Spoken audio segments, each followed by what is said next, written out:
People who have had a stalker, how did you realize you were being stalked and what ended up happening?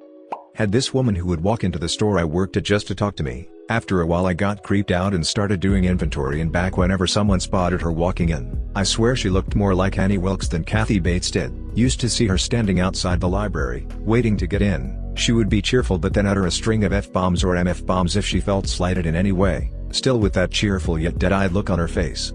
Dated a guy for 3 weeks 5 years ago. Until this week, he would go on these crazy calling streaks where he'd leave me super long voice messages. I never answered his calls. I'd block whatever number he'd call from, and he'd just call again from a different one. Last week I changed my number, and I'd had the same one for 20 years, so lame. But I do love the peace and quiet. I turned around and I went, "What are you doing?" And then my cat looked at me and his eyes said, "Following you until you give me snacks." So I did. The end.